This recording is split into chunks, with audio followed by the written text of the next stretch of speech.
Sensory Disorders Lecture. The objectives of this lecture are to identify major disease signs, symptoms, etiology, diagnosis, and treatments of the sensory organs. Refractive errors are those caused by the eye's inability to focus images correctly on the retina. The etiology of refractive errors is unknown, but it might be familial. There are 4 different types of refractive errors. There's myopia, also known as nearsightedness, which is the difficulty seeing from a distance due to the eyeball being abnormally long. Hyperopia or farsightedness is the difficulty seeing objects close up due to the eyeball being abnormally short. Presbyopia is hyperopia that is age-related due to the aging of the lens to focus light rays properly. And astigmatism is an irregularity of the surface of the cornea causing light rays to spread over the retina rather than focus properly. As you can see in this image, we have the normal eye where the light ray hits the retina exactly. Myopia, the light rays focus in front of the retina, so the light ray ends up very short. In astigmatism, light rays focus in more than one point, so as you can see here, the light ray has been split by the lens here. Hyperopia is where the light ray focuses behind the retina, which you can see here, the light ray ends up way beyond the retina. This is where we can't see objects close up. So symptoms of refractive errors are blurred vision, squinting, headaches, and rubbing of eyes. The diagnosis is an eye exam including the Snellen chart for myopia and the Jaeger chart for hyperopia. Treatments for refractive errors include radiokeratotomy, automated lamellar keratoplasty, laser-assisted in situ keratolysis or LASIK, implantable contact lenses, conductive keratoplasty,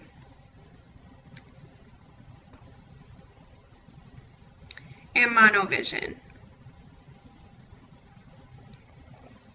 Conjunctivitis is the inflammation of the conjunctiva, the pink membrane lining in the inner eyelid, seen here.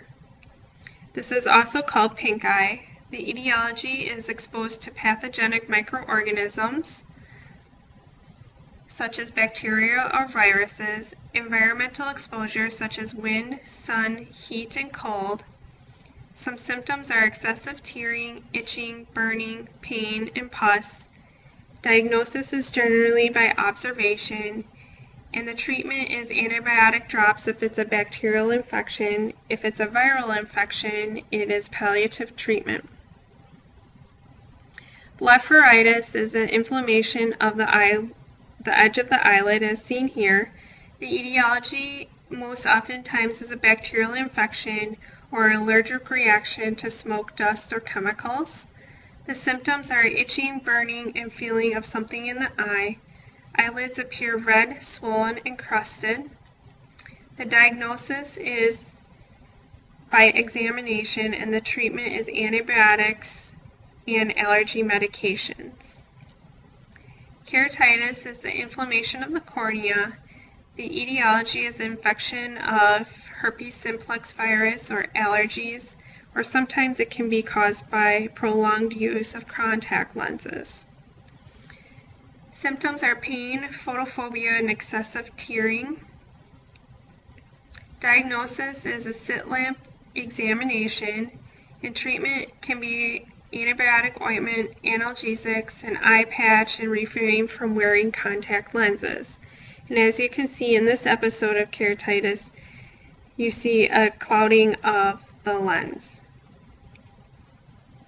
of the cornea.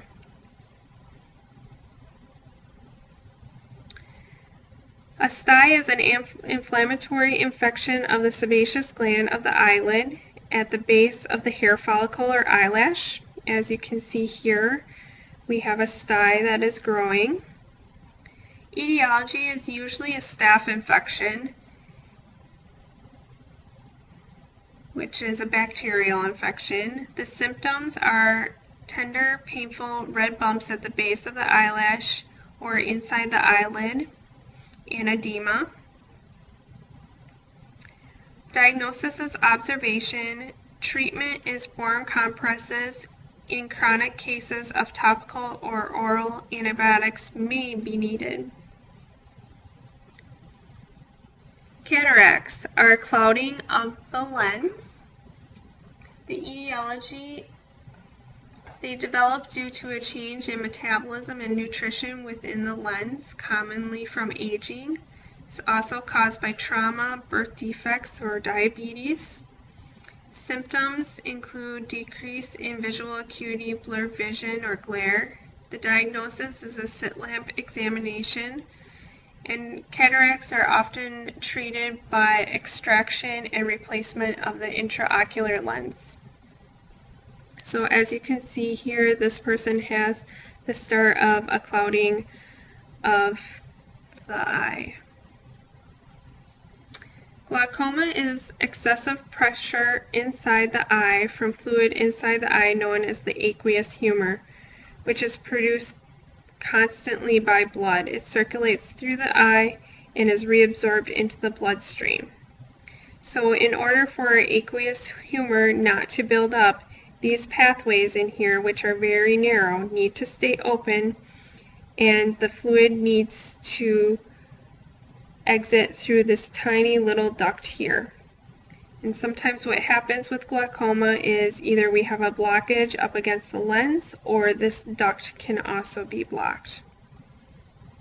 The etiology, diabetics are more prone to glaucoma. Symptoms, blurred vision. They can lead to damage of the optic nerve and cause blindness. Glaucoma, if there is a buildup in fluid, can cause pressure on the cornea, which causes the blood vessels within the retina to burst.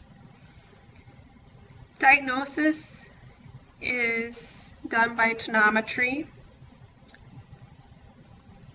Treatment is eye drops and possible surgery.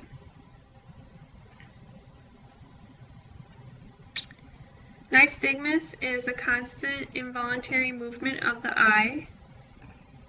Etiology, it may be a result of a brain tumor, alcohol abuse, congenital defects, or diseases such as multiple sclerosis or Meniere's disease. Diagnosis is by CT scan, MRI, myelogram, angiography, or a spinal tap. Treatment of the underlying cause. However, congenital causes may not be correctable. Strabismus, or lazy eye, is a disorder in which the eyes fail to look in the same direction at the same time. And there are 4 different types, as you can see here. The etiology is muscle weakness in one or both eyes. Symptoms, diplopia, or an altered eye movement. Diagnosis is a cover test, and then treatment covering the normal eye to force the affected eye to function correctly. Eye exercises, and sometimes in severe cases, surgical intervention. Macular degeneration. Macular degeneration is degeneration of the macular area of the retina. Etiology is the aging process, but certain prescription drugs can play a factor. Symptoms, loss of central vision. Diagnosis, fluorescent angiography or routine examination. Treatment is laser surgery, implantable microscope. Vitamins such as vitamin C, E, beta-carotene, zinc, and copper can also be prescribed. There are some newer medications out, Avastin, Lucentis, or Isla, which can help slow down the progression of macular degeneration. So as you can see here, We have a normal eye with the macula, which is just a slightly darker area where the fovea comes in.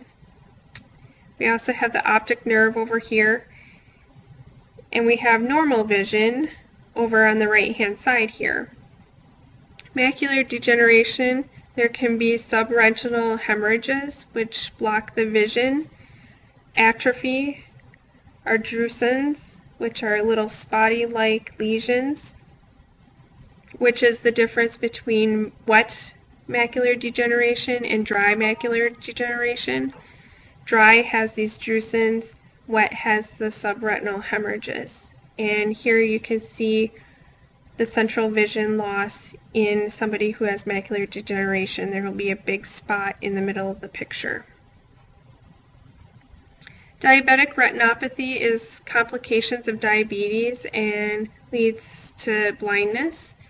The etiology is diabetic mellitus causes vascular changes in the retina that leads to a decrease in visual acuity. In diabetics, their blood vessels shrink and can often have aneurysms, hemorrhages, and hard plaques that can arise. This is not only true in the eye, but also very true in other major organs such as the heart. Symptoms: decrease in visual acuity, blurred vision, poor night vision, floating spots. We usually diagnose this by a dilated eye exam, and treatment is laser photocoagulation treatment. However, a lot of times once the damage is done, there's no getting back those blood vessels in the retina. Color blindness or deficiency is the etiology. It's an inherited X-linked factor, X-linked disorder. Yellowing of the lens in elderly can also lead to color deficiencies. Symptoms include inability to distinguish red from green colors, blue from yellow. Sometimes there's a complete absence of all colors. We diagnose this by the Ishihara test, and there is no treatment for color blindness or deficiencies.